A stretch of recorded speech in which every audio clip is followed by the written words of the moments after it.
7월 1일 월요일 아침 묵상 예레미야 26장 1절에서 15절 이 성전을 실로같이라는 제목을 가지고 말씀을 살펴보도록 하겠습니다. 가슴 아픈 성경 중에 하나가 예레미야하고 예레미야 애가예요. 이스라엘은 두 나라로 갈라졌죠. 10지파가 북이스라엘로 이렇게 위쪽에 자리 잡게 되고 밑에는 이제 남유다와 베냐민 지파, 나중에는 이제 레위 지파 이렇게 해서 두 지파로 해서 그 나라가 이제 갈리게 됩니다. 그런데 북이스라엘이 남유다보다 한 140년 정도 먼저 722년에 아시리아에 의해서 완전히 멸망됐죠. 그때 이제 남유다가 그걸 보고서 굉장히 좋아해요. 얼마나 좋았겠어요. 눈에 가시 같은. 따로 나가서 살림 차렸는데 쫄딱 망한 거죠. 그거 보고 박수 치면서 되게 좋아요. 그러면서 야, 쟤네는 망했는데 우리는 왜 안 망했을까? 그러면서 막 자기들의 의의 원인을 찾았어요. 우리는 예배도 잘 드리잖아. 우리는 예루살렘이 있잖아. 우리는 시온이 있어. 하나님 말씀이 있잖아. 야, 우리는 뭐 이러잖아. 이러면서 굉장히 한 120년 정도, 140, 120, 그 사이 굉장히 좋아해요. 그래서 하나님께서 예레미야 선지자를 보내서 기가 막힌 거죠. 기가 막힌 거예요. 하나님이 북이스라엘을 먼저 멸망시킨 건 남유보다 못나서가 아니라 남유다라도 깨달으라고. 니네나 얘나 도찐 개찐이다. 북이스라엘 저렇게 처참하게 나를 떠나서 멸망한 거 보고서 니네 좀 정신 좀 차려라. 니네가 뭐가 잘나서 지금 살아남았겠니? 지금 내가 기회를 주는 거니까 내게 돌아오라. 이러면서 이제 하나님께서 예레미야 선지자를 통해서 멸망의 코앞에 있는 남유다를 향해서 이 예언을 한 게 예레미야예요. 사실 우리는 어떤 이렇게 주일학교식 성경을 좀 배워서 무언가 타락하고 멸망하면 굉장히 하나님의 예배나 어떤 것들이 막 성전에다 막 바알 갖다 놓고 뭐 이러면서 되게 타락했을 거라고 생각하는데 오히려 그럴 때는 하나님의 은혜들이 임하고요. 실제로 북이스라엘도 그렇고 남유다의 멸망 직전에 하나님의 예배는 굉장히 인간적인 눈으로 볼 때 아름다웠어요. 예배 잘 드렸다고. 오늘도 보면 예레미야가 누구한테 설교하냐면 예배드리러 예루살렘에 예배드리러 오는 사람들한테 설교하고 있잖아요. 그래서 돌맞아 죽으려고 그러잖아. 그러니까 실제로 북이스라엘은 말미에 얼마나 예배를 아름답게 드렸냐면 고대 근동이 북이스라엘의 예배를 벤치마킹 구경하러 왔어요.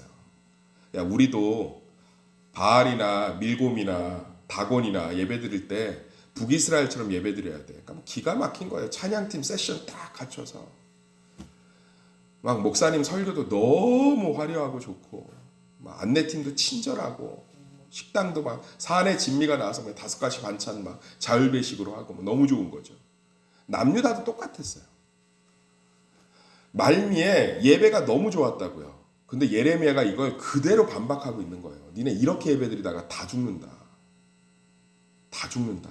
그래서 그 얘기하고 있는 거 아니에요.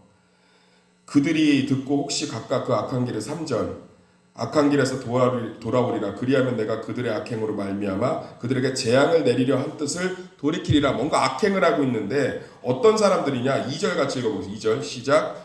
여호와께서 이같이 말씀하시니라. 너는 여호와의 성전들에 서서 유다 모든 성읍에서 여호와의 성전에 와서 예배하는 자에게 내가 내게 명령하여 이르게 한 모든 말을 전하되 한마디도 감하지 말라. 이 악행을 행하는 사람들이 누구냐. 성전에 와서 예배하는 자예요. 우리라고. 우리. 그러면서 6절에 보면 이 말 때문에 이제 죽기 직전까지 가는데 이 성전을 실로같이 되게 하고, 실로가 이 예루살렘 성전이 있을 때 성전이었잖아요. 근데 거기가 블레셋에 의해서 정말 비참하게 파괴됐거든요. 수치에 수치. 예배 잘못 드리다가 완전히 공중에 분해된 곳이 어디냐. 실로예요. 그러니까 실로같이 될 거다 이러니까 뭐 난리가 났죠. 다 죽이려고 그러죠. 백성도 죽이려고. 왜? 이 사람들 예배 드리는 예배자거든요.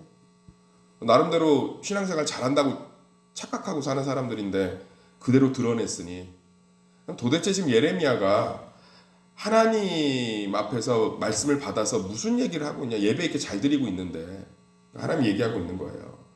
예배가 본질이 아니고 그냥 행위가 본질이 아니고 실제로는 나를 사랑하고 있냐는 거죠. 사랑이 없다는 거, 하나님에 대한 사랑. 이게 왜 중요하냐면 예레미야 전체를 꿰뚫고 있는 주제예요. 잘 기억하셔야 돼요. 하나님을 사랑하지 않으면 하나님을 떠나게 되겠죠. 부부가 사랑하지 않으면 헤어지잖아요. 연인이 사랑하지 않으면 헤어지잖아요. 자식이 부모를 사랑하지 않으면 반항을 하고 부모가 자식을 사랑하지 않으면 돌보지 않아요. 그러니까 이스라엘 남유다 백성이 실제로는 예배 잘 드리는데 이 안에 누구에 대한 사랑이 없는 거예요? 하나님에 대한 사랑이 없는 거예요. 그러면 하나님을 떠나게 되겠죠. 그러면 하나님을 떠난 이스라엘 백성이 뭘 할 수 있겠어요? 목자를 떠난 양이 들판에서 뭘 할 수 있겠어요? 부모를 떠난 갓난아기가 뭘 할 수 있겠어요?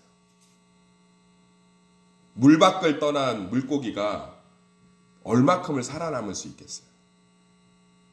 그러니까 구약 성경 전체에 니네들이 내 말 안 들어서 망한 거야. 뭐 이거 갖고 막 저주를 선포하는 목사님도 있고 한데 그거 생각하지 마세요. 하나님이 떠나서 저주를 한 게 아니고요. 하나님을 떠나서 망한 거예요. 떠나서. 그래서 저주를 해서라도 경각심을 일으켜서 돌아오라는 거예요. 너 엄마 아빠 말 안 듣고 그렇게 네 맘대로 살면 큰일 나. 그게 정말 말 안 들어서 큰일을 내겠다는 거예요? 엄마 아빠 말 안 들으면 내가 혼내는 것보다 더 큰일 나니까 혼내서라도 돌아오게 하는 거지. 성경을 복음적 관점으로 받아들이셔야 돼요. 지금 잘 정립하셔야 돼요. 이스라엘 백성은 하나님이 두드러펴서 망한 적이 없어요.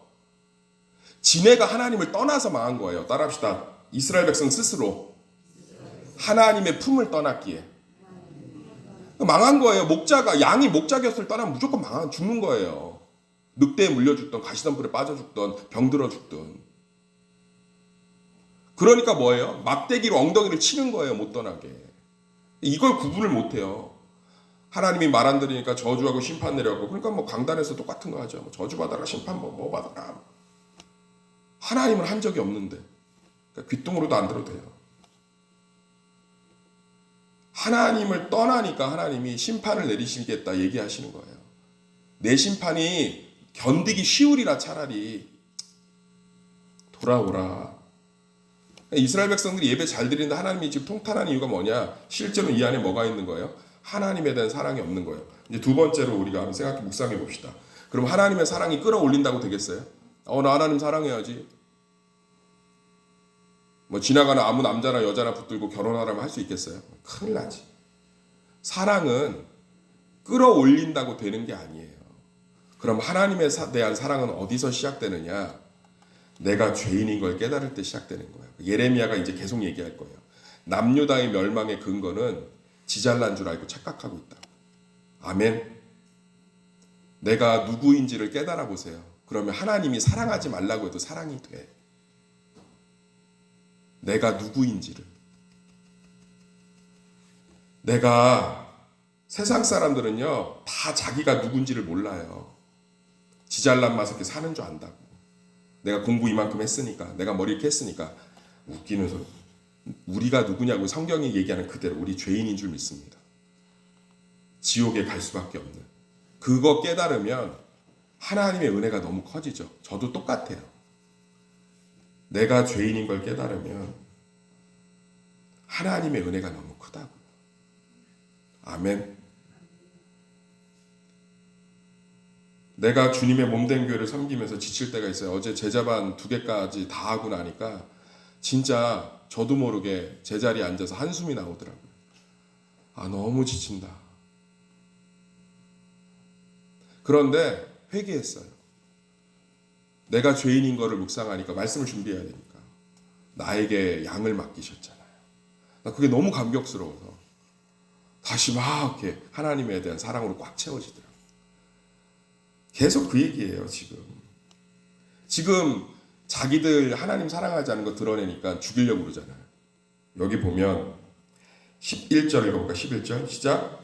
제사장들과 선지자들이 고관들과 모든 백성에게 말하여 이르되 이 사람이 죽는 것이 합당하니 너희 귀로 들음같이 이성에 관하여 예언하였습니다.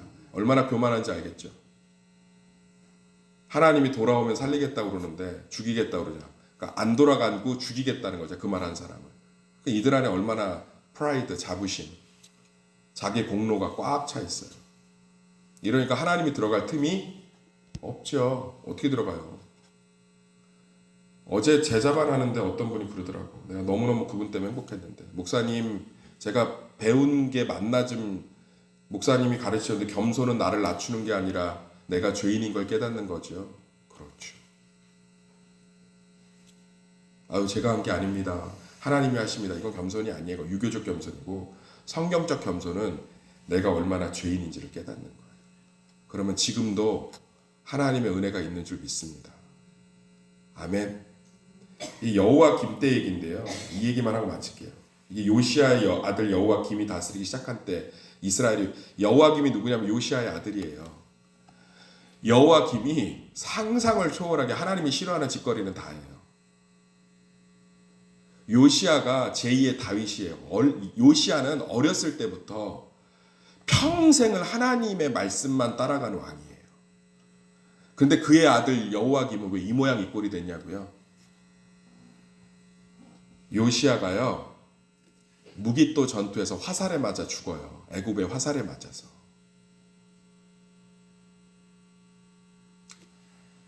그걸 보고 아들이 눈이 도는 거예요. 하나님 뜻대로 살아봤자 화살 맞아 죽네.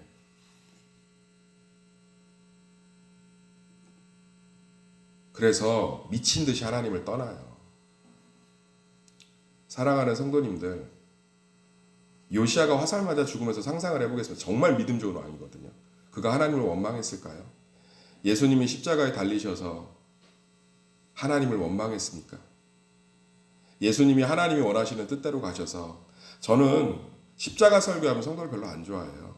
복 받는 길이 우리의 생각과는 다르거든요. 그런데 내가 죄인인 걸 깨달으면 요시아가 죄인입니까? 왕입니까? 그러면 요시아는 죽는 순간에도 감사했을 거예요. 여호와김은 죄인이 아니라 왕으로 살고 싶었던 거죠. 왕인 나한테 아버지가 그렇게 하나님 열심히 믿은 왕인데 저렇게 어떻게 죽게 할 수 있어? 우린 정말 하나님을 사랑하고 계십니까? 내가 죄인인 걸 깨달으십니까? 성도라고 부름받는 것 자체가 우리에게 감격이 되고 교회를 다닐 수 있다는 것이 너무너무 행복하고 내가 정말 살아 숨쉬는 모든 순간순간이 죄인인데 예수를 믿는 것 자체가 기적이고 그러한 하나님에 대한 겸손한 고백이 있을 때 그 안에 하나님의 사랑이 우리의 믿음을 열매 맺게 하는 줄 믿습니다. 사랑하는 성도님들, 이 새벽에 우리가 다시금 한번 생각해 봤으면 좋겠습니다. 너희들의 예배가 무너졌다고 얘기하는 예레미야를 죽이려는 자부심으로 꽉 차 있는지, 아니면 하나님, 제가 사실은 죄인입니다. 그런 나를 주님께서 포기하지 않으시고 끝까지 함께 하시는 하나님을 사랑합니다 라고 고백하는 그 십자가의 길로 갈지, 우리 오늘 아침 하나님을 온전히 사랑하는 죄인들이 되시기를 예수의 이름으로 축원합니다.